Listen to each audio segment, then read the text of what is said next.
Assalamualaikum warahmatullahi wabarakatuh. Perkenalkan, kami dari kelompok 5 ingin mempresentasikan tentang mengelola bisnis, yang disusun oleh 1. Chandrawati Dasuba dengan NPM 21013010249. 2. Muhammad Afif Kamdi 21013010250. 3. Friska Putri Susanto 21013010251. 4. Galuh Chandra Mustika Dewi 21013010252. 5. Revi Ardiana Putri 21013010253.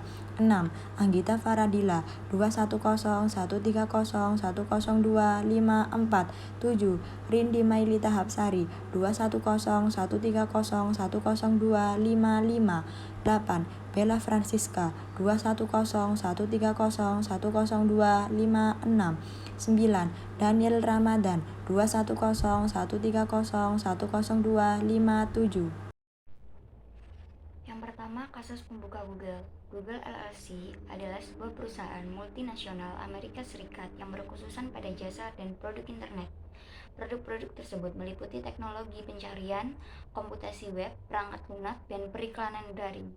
Sergey Brin dan Larry Page merupakan pendiri Google yang didirikan pada tanggal 4 September 1998. Google juga sebagai mesin pencari terbesar di dunia, biasanya memproses lebih dari 11.300 juta pencarian tiap bulannya dan basis pengguna sekitar 380 juta orang dari 181 negara dan menggunakan 146 bahasa. Pengertian: mengelola bisnis merupakan cara untuk mendapatkan dan menata bisnis agar bisnis bisa mendapatkan keuntungan yang maksimal. Manajemen proses. 1. Pengertian. Pengertian manajemen proses berarti proses perencanaan, pengorganisasian, pengarahan, dan pengendalian sumber daya organisasi dalam rangka sasarannya. Yang kedua ada fungsi dasar. Fungsi dasar itu dibagi menjadi 4. Yang pertama ada planning atau perencanaan, yang kedua organizing atau perorganisasian, yang ketiga ada staffing and human resources management atau pengarahan, yang keempat ada controlling atau pengendalian. Ketiga ada peran manajerial. A. Interpersonal rules, yang berarti manajer harus melakukan interaksi dengan sumber daya manusia lainnya di dalam organisasi tersebut. Yang B. Informational rules, status dan wewenang yang dimiliki oleh manajer memungkinkan memperoleh informasi yang lebih luas, antara lain karena adanya bawahan yang harus melaporkan berbagai perkembangan tersebut perusahaan kepada manajer tersebut. C. Decisional rules, informasi yang dimiliki oleh para manajer akan memiliki nilai guna apabila informasi tersebut digunakan pada saat para manajer mengambil keputusan. 3 tingkatan manajer. Yang pertama manajer puncak, seperti halnya Brin, Page, dan Mulali. Jumlah kecil eksekutif yang berkesempatan untuk memandu masa depan perusahaan adalah manajer puncak. Jabatan umum ini meliputi presiden, wakil presiden, treasurer, pejabat tinggi eksekutif atau CEO, dan pejabat tinggi keuangan atau CFO. Manajer media. Yang kedua adalah manajer media. Manajer media adalah sekelompok manajer yang memiliki sejumlah otonomi dan derajat kepentingan. Mereka adalah manajer media. Jabatan seperti manajer pabrik, manajer operasi, dan manajer divisi menandakan posisi manajemen media yang bertanggung jawab menjalankan strategi dan bekerja untuk mencapai sasaran yang dibuat oleh manajer puncak. Yang ketiga, manajer lini pertama. Mereka yang menyandang jabatan supervisor, manajer kantor, manajer proyek, dan ketua tim adalah para manajer lini pertama yang bertanggung jawab bekerja sama dan mensupervisi karyawan. Tingkat eksploitatif autoritatif, manajer sebagai autokratis hanya mau memperhatikan pada komunikasi top down dan hanya membatasi proses pengambilan keputusan dengan atasan saja. Contohnya, mempunyai sedikit kepercayaan kepada bawahannya, suka mengeksploitasi bawahan, dan bersikap paternalistik. Kesimpulan, tipe deserter atau pembelot sifatnya bermoral rendah. Tipe birokrat sifatnya kaku, patuh pada peraturan dan norma-norma. Ketiga, tipe misionari sifatnya terbuka, penolong, dan lembut hati. Yang keempat, tipe developer atau pembangun, sifatnya kreatif, dinamis, inovatif, menaruh kepercayaan pada bawahan. Yang kelima, tipe autokrat sifatnya keras, diktatoris, mau menang sendiri, keras kepala, sombong, dan bandel. Yang keenam, benevolent autocrat atau autokrat yang bijak. Sifatnya lancar, tertib, ahli dalam mengorganisir, besar rasa keterlibatan diri. Yang ketujuh, tipe kompromiser atau kompromis. Sifatnya selalu mengikuti angin tanpa pendirian, tidak mempunyai keputusan, dan berpandangan pendek dan sempit. Yang terakhir, tipe eksekutif. Sifatnya bermutu tinggi, dapat memberikan motivasi yang baik, berpandangan jauh, dan tekun. Bidang-bidang manajemen. Di perusahaan besar, manajer puncak, madya, dan lini pertama bekerja dalam berbagai bidang, meliputi sumber daya manusia, operasi pemasaran, dan keuangan. Sebagian besar dari bidang-bidang ini berkaitan dengan tipe-tipe keahlian manajerial yang akan dibahas nanti pada bab ini, dan dengan beragam prinsip serta aktivitas bisnis yang didiskusikan pada bab-bab berikutnya. Bidang manajemen. Yang pertama, manajer sumber daya manusia, bertugas untuk merekrut dan memilah karyawan, mengevaluasi kinerja, dan menetapkan besaran kompensasi. Yang kedua, manajer operasi, merujuk pada sistem yang digunakan oleh perusahaan yang memproduksi barang dan jasa. Manajer operasi bertanggung jawab atas produksi, persediaan, dan pengendalian kualitas, selain juga tugas-tugas lain. Manajer pemasaran meliputi pengembangan, penetapan harga, promosi, dan distribusi barang dan jasa. Manajer pemasaran bertanggung jawab menghantarkan produk dari produsen ke konsumen. Manajer informasi sebagai posisi manajerial yang cukup baru di banyak perusahaan. Manajer informasi merancang dan menerapkan sistem untuk menggabungkan, menyusun, dan mendistribusikan informasi. Membanjirnya volume informasi yang tersedia dan makin berkembangnya kemampuan untuk mengelolanya dalam memicu kemunculan fungsi penting ini. Yang terakhir, manajer keuangan. Hampir setiap perusahaan memiliki manajer keuangan untuk merencanakan dan menguasai akuntansi beserta sumber daya keuangannya. Peran dasar manajemen ada 4, yaitu yang pertama peran manajerial, yang kedua peran interpersonal, yang ketiga peran informasional, yang keempat peran desisional. Peran manajerial ada 3 dalam peran manajerial. Yang pertama, interpersonal. Interpersonal memiliki peran sebagai 1. Panutan, 2. Pemimpin, 3. Penghubung. Yang kedua ada informasional, memiliki peran sebagai 1. Memantau, 2. Diseminator, 3. Juru bicara. Yang ketiga ada desisional, memiliki peran sebagai 1. Wirausahawan, 2. Menangani gangguan, 3. Mengalokasikan sumber daya, 4. Negosiator. Yang kedua ada peran interpersonal.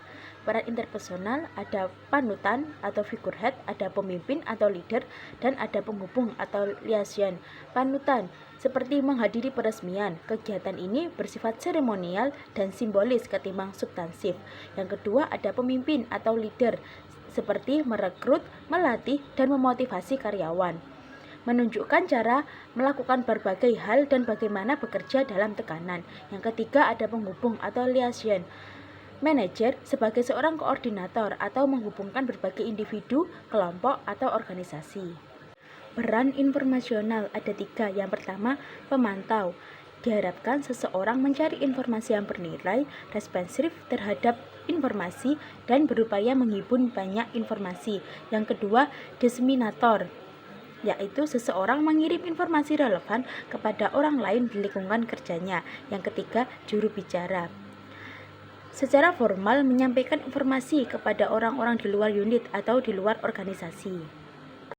Peran desisional, manajer diharapkan berperan sebagai 1. Wirausahawan, yaitu mengembangkan gagasan stiker post-it tetapi harus menjualnya kepada manajer lain yang kurang yakin di dalam perusahaan tersebut. Yang kedua ada menangani gangguan, seperti mengatasi persoalan seperti pemogokan kerja, pelanggaran hak cipta, atau masalah hubungan masyarakat atau citra perusahaan. Yang ketiga ada mengalokasi sumber daya. Manajer memutuskan bagaimana sumber daya didistribusikan dan bersama siapa manajer bekerja. Yang keempat ada negosiator, yaitu manajer melakukan negosiasi bersama atau kelompok atau organisasi lain sebagai perwakilan perusahaan. Keterampilan manajemen ada 5 dasar keterampilan dalam manajemen. Yang pertama ada keterampilan teknis, yang kedua ada keterampilan hubungan manusia, yang ketiga ada keterampilan konseptual, yang keempat ada keterampilan membuat keputusan, dan yang kelima ada keterampilan manajemen waktu. Yang pertama ada keterampilan teknis. Keterampilan teknis yaitu keterampilan yang digunakan untuk menjalankan tugas-tugas khusus. Keterampilan ini dikembangkan melalui perpaduan pendidikan dan pengalaman. Keterampilan teknis penting terutama bagi manajer lini pertama. Yang kedua ada keterampilan humas atau hubungan masyarakat. Keterampilan ini untuk memahami dan bekerja sama dengan orang lain. Keterampilan penting yang dibutuhkan oleh manajer madya karena harus menjembatani antara manajer puncak dengan manajer lini pertama dan manajer lain dari departemen lain. Yang ketiga ada keterampilan konseptual. Keterampilan ini mengacu pada kemampuan seseorang untuk berpikir abstrak, untuk mendiagnosis dan menganalisis situasi yang berbeda, dan melihat situasi di masa mendatang. Ini sangat membantu manajer dalam mengenali peluang dan ancaman yang baru. Yang keempat ada keterampilan membuat keputusan. Keterampilan ini mencakup kemampuan mendefinisikan masalah dan memilih tindakan terbaik secara efektif. Kemampuan ini melibatkan pengumpulan fakta, mengidentifikasi solusi, mengevaluasi alternatif, dan mengimplementasikan alternatif pilihan. Dan yang terakhir ada keterampilan manajemen waktu. Keterampilan ini yang berkaitan dengan penggunaan waktu secara produktif yang dimiliki oleh manajer. Ada 4 penyebab utama pemborosan waktu, yaitu administrasi, telepon, rapat, dan surel.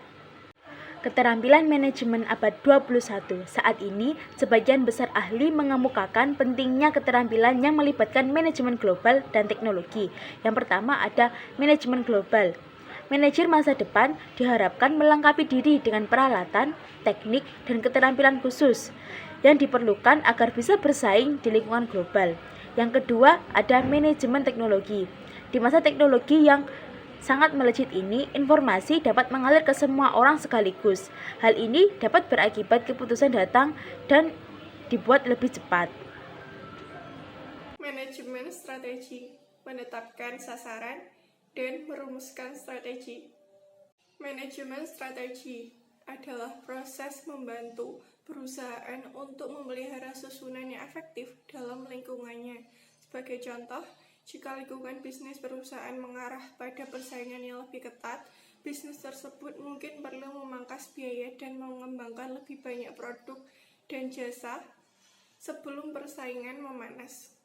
Demikian pula jika suatu industri sedang mengglobal, manajer perusahaan mungkin perlu mulai memasuki pasar baru dan menjalin kemitraan internasional selama bertahap-tahap awal globalisasi ketimbang menunggu hingga dampaknya terasa. Titik awal dalam manajemen strategi yang efektif adalah penetapan sasaran atau goals. Setiap bisnis memerlukan sasaran. Manajer juga harus membuat keputusan mengenai tindakan apa yang akan atau tidak akan mengarah pada pencapaian sasaran perusahaan. Keputusan tidak dibuat setiap kali ada masalah atau hanya untuk memenuhi suatu kebutuhan yang muncul. Di banyak perusahaan, satu program umum mendasari keputusan-keputusan ini. Program inilah yang disebut strategi atau strategik. Menetapkan sasaran bisnis. Sasaran merupakan kinerja, yaitu alat ukur keberhasilan atau kegagalan yang digunakan oleh organisasi dan manajer pada setiap tingkatan. Di AMEX, Kenneth Snell lebih berfokus pada pertumbuhan pendapatan dan harga saham perusahaan. Sasaran Indra Botnoy di Pepsi antara lain mencermati perusahaan, selera konsum. Sasaran Indra Nooyi di Pepsi antara lain mencermati perubahan selera konsumen dan mendorong produk yang kini diproduksi perusahaan ke pasar yang baru. Dan sasaran Jeffrey Samsack di United Airlines adalah melanjutkan mulusnya integrasi antara Continental dan United sehingga menjadi maskapai penerbangan terbesar di dunia. Tujuan dari penetapan sasaran. Suatu organisasi mendayagunakan sumber dayanya pada semua tingkatan untuk mencapai sasarannya. Secara khusus, kita akan mengamati 4 tujuan utama penetapan sasaran organisasi. Tujuan dari penetapan sasaran. Yang pertama, penetapan sasaran memberikan arah dan panduan bagi manajer di semua tingkatan. Jika manajer mengetahui dengan tepat arah perusahaan, potensi kesalahan di berbagai unit perusahaan akan lebih kecil. 2. Penetapan sasaran membantu perusahaan mengalokasikan sumber dayanya. Bidang-bidang yang diharapkan tumbuh akan mendapatkan prioritas utama. Perusahaan mengalokasikan lebih banyak sumber daya ke proyek baru dengan potensi penjualan yang besar ketimbang mengalokasikan di produk lama yang mapan tetapi dengan potensi penjualan yang stagnan. Ketiga, penetapan sasaran membantu dalam membangun budaya perusahaan. Selama bertahun-tahun, General Electric bertujuan mendorong setiap divisinya untuk menjadi nomor 1 atau nomor 2 di dalam industrinya. Keempat, penetapan sasaran membantu manajer menilai kinerja. Jika suatu unit menetapkan sasaran meningkatkan penjualan pada batas tertentu pada tahun tertentu, para manajer di unit tersebut yang mencapai atau melampaui tujuan akan diberi penghargaan atau bonus. Sedangkan unit yang gagal dalam mencapai tujuan tersebut juga akan diperhitungkan. Kewirausahaan dan bisnis baru. Samuel Adams melaju pesat pada tahun 1984. James Koch adalah konsultan manajemen yang mumpuni dengan penghasilan lebih dari $250 per tahun. Perusahaan Koch adalah Boston Beer dan produk andalannya adalah bir premium bermerek Samuel Adams. Selama awal 1990-an, penjualan produk Samuel Adams tumbuh rata-rata 50% per tahun. Dan pada tahun 2012, penjualannya melampaui $628 juta. Jenis-jenis sasaran. Jenis-jenis sasaran yaitu dibagi menjadi 3. Yang pertama, sasaran jangka panjang, long term goals berhubungan dengan periode waktu yang panjang, umumnya 5 tahun atau lebih. Yang kedua, sasaran jangka menengah, intermediate goals, ditetapkan untuk periode antara 1 hingga 5 tahun. Yang ketiga, sasaran jangka pendek, short term goals, ditetapkan selama 1 tahun dan dikembangkan pada beberapa bidang yang berbeda. Peningkatan penjualan sekitar 2% untuk tahun ini. Jenis-jenis strategi. 3 jenis strategi yang biasanya dipertimbangkan perusahaan antara lain. Yang pertama, strategi korporat adalah menetapkan bisnis apa yang dilakukan dan dijalankan oleh perusahaan. Terkadang suatu korporasi membeli dan menjalankan berbagai jenis bisnis dalam industri yang sejalan sebagai sebagian dari strategi korporatnya. Contoh, jaringan restoran milik YUM, KFC, Pizza Hut, dan Taco Bell jelas saling berkaitan. Strategi ini disebut dengan diversifikasi terkait, tetapi jika bisnis-bisnisnya tidak serupa, strategi tersebut dinamakan diversifikasi tak terkait. Yang kedua, strategi bisnis atau persaingan, atau disebut juga business of competitive strategy, diterapkan pada tingkatan unit bisnis atau lini produk dan berfokus pada peningkatan posisi bersaing perusahaan. Contoh, pada tingkatan ini, Amex mengambil keputusan tentang cara terbaik untuk bersaing dalam industri yang meliputi Visa, Mastercard, dan perusahaan penerbit kartu kredit lain. Perusahaan berkomitmen kuat untuk memperluas tawaran produknya dan melayani nasabah melalui teknologi baru. Yang ketiga, strategi fungsional. Pada tataran strategi fungsional, manajer dalam bidang tertentu seperti pemasaran, keuangan, dan operasi memutuskan cara terbaik mencapai tujuan perusahaan dengan mengerjakan kegiatan fungsional mereka seefektif mungkin. Sementara, Pepsi mengembangkan strategi fungsional untuk memasarkan produk minuman dan makanan ringannya serta strategi operasi untuk pendistribusiannya. Tantangan real dan peluangnya terletak pada bagaimana menerapkan strategi ini secara baik. Merumuskan strategi berdasarkan definisinya, strategi merupakan konsep luas yang menggambarkan tujuan organisasi. Selain itu, suatu strategi menggarisbawahi bagaimana bisnis tersebut berupaya memenuhi sasarannya dan memasukkan daya tanggap organisasi terhadap tantangan dan kebutuhan baru. Karena strategi yang dirumuskan dengan baik menjadi tonggak penting kesuksesan bagi sebuah bisnis, sebagian besar manajer puncak mencurahkan perhatian dan kreativitas pada proses tersebut. Perumusan strategi melibatkan 3 langkah dasar, yaitu yang pertama menetapkan sasaran strategis. Sasaran strategis atau strategic goals adalah sasaran jangka panjang yang diturunkan langsung dari pernyataan misi perusahaan. Sebagai contoh seperti Martin Winterkorn, CEO Volkswagen, memiliki sasaran strategis yang jelas untuk produsen mobil asal Eropa ini. Pada awalnya, ia hanya meraup margin laba yang tipis, namun selama beberapa tahun berikutnya, Winterkorn benar-benar merombak total perusahaan tersebut, mengakuisisi Audi, Skoda, Scania, Porsche, dan kini mencetak laba.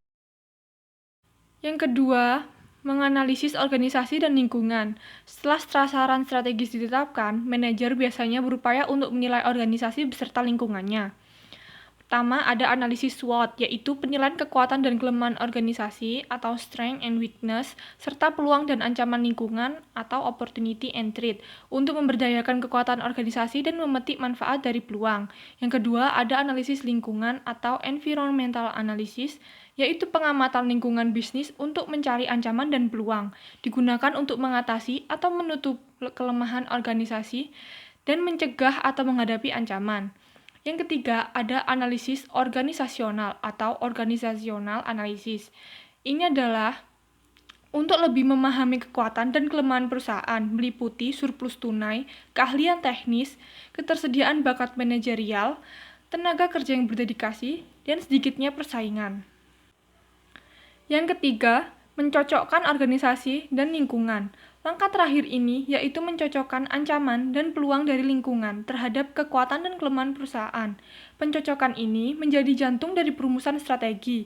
Jadi, perusahaan sebaiknya berupaya mendayagunakan kekuatannya sehingga dapat mengeksploitasi peluang dan menghadapi ancaman. Perusahaan juga seharusnya berupaya menutupi kelemahannya atau setidaknya tidak membiarkan kelemahannya mengganggu kegiatan lain. Terakhir yaitu menerjemahkan strategi menjadi bahasa operasional. Proses ini biasanya melibatkan penciptaan secara aktual. Selanjutnya, kita akan mempelajari bagaimana sih cara untuk mengelola bisnis dalam keadaan yang penuh gejolak. Setiap perusahaan pasti akan mengalami tantangan dalam menjalankan bisnisnya. Hal itu dikarenakan adanya perubahan lingkungan bisnis yang terjadi setiap saat. Umumnya berupa gerak perubahan dari salah satu atau gabungan faktor-faktor lingkungan luar perusahaan, baik pada skala nasional, regional, maupun global. Sebagian dari dampak yang mereka timbulkan banyak terbukti telah mempengaruhi datangnya berbagai kesempatan usaha. Banyak perusahaan memiliki sistem organisasi yang baik dan didukung oleh visi misi serta business plan yang sudah matang, tetapi tidak menjamin perusahaan menjadi sukses untuk mendapatkan laba. Dalam prakteknya, faktor-faktor ekonomi dan non-ekonomi yang tidak dapat dikendalikan oleh pemimpin perusahaan sangat luas dan banyak ragamnya. Sehingga para pebisnis dan dunia usaha berlomba mencari strategi baru agar dapat bertahan dalam persaingan global. Namun, pemimpin harus bijak dalam mengambil suatu keputusan dan harus melakukan kajian terlebih dahulu. Apakah keputusan yang diambil akan mendapatkan untung atau justru mendapatkan rugi? Hierarki perencanaan. Langkah terakhir dalam perumusan strategi adalah menerjemahkan strategi menjadi bahasa operasional. Proses ini biasanya melibatkan penciptaan rencana aktual. Perencanaan dibagi menjadi 3, yaitu strategis, taktis, dan operasional. Tanggung jawab manajerial ditetapkan pada tiap tingkatan ini. Tingkatan tersebut berbentuk hierarki karena penerapan rencana bersifat praktis hanya jika terdapat alur logis dari satu tingkatan ke tingkatan berikutnya. Berikut adalah 3 tingkatan perencanaan hierarki. 1. Rencana strategis. Mencerminkan keputusan mengenai alokasi sumber daya, prioritas perusahaan, dan langkah-langkah yang perlu dilakukan untuk memenuhi sasaran strategis. Kedua adalah rencana taktis. Rencana untuk jangka waktu yang lebih pendek untuk menerapkan aspek-aspek khusus dari rencana strategis perusahaan. Dan yang terakhir adalah rencana operasional. Rencana yang disusun oleh manajer tingkat menengah dan rendah untuk menetapkan target jangka pendek untuk kinerja harian, mingguan, dan bulanan. Salah satu contoh perusahaan yang dapat bertahan di tengah gejolak adalah perusahaan Best Buy. Di saat beberapa perusahaan retail berjauhan, Best Buy menjadi salah satu pemain industri yang terus tumbuh subur. Perusahaan Best Buy sendiri membuat langkah strategis yang disebut dengan sentrisitas yang terkait demografi dan segmentasi. Perusahaan Best Buy sendiri selalu menjaga kesehatan strategis perusahaan. Contohnya, di masa pandemi seperti ini, Best Buy tetap menjalankan bisnisnya dengan sistem online sejak Maret 2020 lalu dan justru mengalami peningkatan penjualan dibanding tahun sebelumnya. Best Buy juga menggunakan sistem pemenuhan terhadap konsumen. Seperti contoh, jika di suatu wilayah A, seseorang terdapat banyak anak-anak, maka dia akan menjual game online. Dan jika di wilayah B terdapat banyak ibu-ibu, maka dia akan menjual peralatan rumah tangga yang dibutuhkan oleh ibu-ibu. Perencanaan kontingensi dan manajemen krisis. Lingkungan bisnis seringkali sukar diprediksi dan karena hal atau kejadian yang tidak diharapkan dapat menimbulkan masalah besar. Sebagian besar manajer mengetahui bahwa rencana yang telah disusun dengan matang sekalipun kadang berantakan. Para manajer mengetahui hal seperti itu akan terjadi. Mereka kadang mengembangkan rencana alternatif untuk mengatasi atau mengantisipasi terjadinya hal-hal yang tidak diinginkan. Dua metode umum untuk mengatasi hal-hal yang tidak diketahui dan tidak diprediksi adalah 1. Rencana kontingensi dan 2. Manajemen krisis. Perencanaan kontingensi merupakan upaya untuk mengidentifikasi aspek-aspek penting dari suatu bisnis atau lingkungannya yang mungkin mengharuskan melakukan perubahan strategi, sehingga perencanaan kontingensi inilah salah satu cara yang digunakan perusahaan untuk membantu keberlangsungan bisnis. Singkatnya, perencanaan ini dapat disebut sebagai rencana cadangan atau alternatif lain jika perusahaan mengalami hambatan yang berisiko, sedangkan tujuannya yaitu A.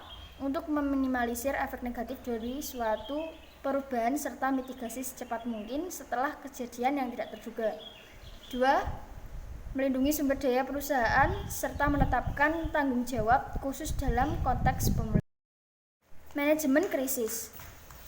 Manajemen krisis adalah proses di mana organisasi menangani peristiwa yang mengganggu dan tidak menduga hal mengancam dan membahayakan organisasi atau para pemangku kepentingannya. 3 elemen umum yang terjadi pada krisis. A. Ancaman bagi organisasi. B. Elemen lanjutan. C. Keputusan yang singkat. Serta tujuan dari manajemen krisis adalah untuk memiliki sistem untuk secara efektif menangani tanggapan terkoordinasi sumber daya dan persyaratan komunikasi internal dan eksternal selama dan setelah situasi krisis. Sebagai contoh, ketika Disney mengumumkan rencana untuk meluncurkan lini pesiar yang dilengkapi dengan karakter dan tema Disney, para manajer secara gencar mulai mengembangkan dan memasarkan paket-paket pesiar lengkap dengan kunjungan ke Disney World di Florida. Paket sudah habis dipesan setahun sebelumnya dan di tahun pertama tiket terjual habis 6 bulan sebelum keberangkatan. Namun 3 bulan sebelum pesiar perdana, galangan kapal yang membuat kapal pertama Disney memberitahukan bahwa mereka tidak bisa menyelesaikan pembuatan kapal tepat waktu dan kapal baru bisa dikirimkan terlambat beberapa minggu. Akibat persoalan ini terjadi pada perusahaan pelayaran pesiar lainnya, mereka dapat memberikan tawaran pengalihan tiket pesiar. Tetapi, karena Disney belum memiliki kapal lain, tidak ada jalan lain kecuali mengembalikan deposit awal untuk 15 pelayaran pertama. Sebanyak 20.000 calon penumpang yang terlantar itu ditawari diskon besar apabila mereka melakukan reservasi untuk pelayaran berikutnya. Akan tetapi, banyak dari mereka enggan mengubah jadwal dan memilih untuk meminta uang kembali. Terlebih lagi, sebagian ada yang menyalahkan Disney atas masalah tersebut dan mengeluhkan jeleknya perencanaan di raksasa hiburan tersebut. Akhirnya diluncurkan dan sekarang menjadi populer dan menguntungkan. Karena para manajer menyadari hal seperti ini bisa terjadi, mereka seringkali membuat rencana alternatif untuk mencegah hal-hal yang tidak diinginkan. Kedua metode umum untuk mengatasi hal-hal Yang tidak diketahui dan sulit diprediksi adalah perencanaan kontingensi dan manajemen krisis. Manajemen dan budaya perusahaan. Setiap perusahaan memiliki identitas atau budaya perusahaan, corporate culture, yaitu pengalaman, kisah, kepercayaan, dan norma bersama yang memberikan ciri pada suatu perusahaan. Budaya perusahaan yang kuat memiliki beberapa tujuan penting. Salah satunya, budaya ini dapat mengarahkan karyawan dan membantu setiap orang bekerja demi tujuan yang sama. Selain itu, budaya perusahaan membantu anggota baru mempelajari perilaku yang diterima di perusahaan tersebut. Misalnya, perusahaan yang memiliki budaya sangat menekan keberhasilan finansial, maka anggota baru langsung belajar bahwa mereka diharapkan bekerja keras dengan jam kerja yang panjang untuk mencetak pendapatan bagi perusahaan, sehingga mereka diterima di perusahaan tersebut sama seperti yang lainnya. Membangun dan mengomunikasikan budaya. Budaya perusahaan bermula dari kehidupan pendiri dari organisasi itu sendiri. Budaya perusahaan dibangun selama periode waktu yang panjang melalui strategi bisnis yang konstan dan terfokus. Misalnya Google. Google memiliki budaya work hard, play hard yang berakar dari penekanan perusahaan akan inovasi dan pertumbuhan yang dibarengi dengan tunjangan besar dan gaji tinggi. Budaya perusahaan memengaruhi filosofi, gaya, dan perilaku manajemen. Dengan demikian, manajer harus cermat dalam memilih jenis budaya yang akan diterapkan dalam organisasi mereka dan kemudian mengomunikasikannya kepada setiap individu yang bekerja di sana. Langkah yang harus dilakukan manajer untuk mendayagunakan budaya perusahaan yaitu manajer sendiri harus memiliki pemahaman yang mendalam terkait budaya perusahaan. Manajer harus menyampaikan budaya perusahaan kepada individu lain dalam organisasi. Manajer dapat memelihara budaya perusahaan dengan memberikan imbalan dan mempromosikan mereka yang memahaminya dan bekerja keras mengubah budaya. Jika budaya perusahaan diharuskan untuk berubah, maka perlu dikomunikasikan kepada karyawan dan pelanggan. Menurut CEO, di beberapa perusahaan yang telah mengalami perubahan, proses tersebut biasanya melalui 3 tahap. Yang pertama, pada tingkat tertinggi, analisis lingkungan perusahaan menyoroti perubahan besar sebagai tanggapan paling efektif terhadap masalah yang dihadapi. Periode ini biasanya ditandai oleh konflik dan penolakan. Yang kedua, manajemen puncak mulai menyusun visi bersama perusahaan baru. Apapun visinya, hal itu harus mencakup pembaruan fokus terhadap aktivitas pesaing dan kebutuhan pelanggan. Yang terakhir, perusahaan menetapkan sistem baru untuk menilai dan memberi kompensasi kepada karyawan yang menjalankan nilai-nilai baru perusahaan. Tujuannya adalah untuk membentuk budaya yang kokoh dari dalam. Sekian presentasi dari kelompok kami. Kurang lebihnya mohon maaf. Wassalamualaikum warahmatullahi wabarakatuh. Baiklah, sekian atas presentasi tentang mengelola bisnis bab 5. Kami dari kelompok 5 mengucapkan terima kasih. Wassalamualaikum warahmatullahi wabarakatuh.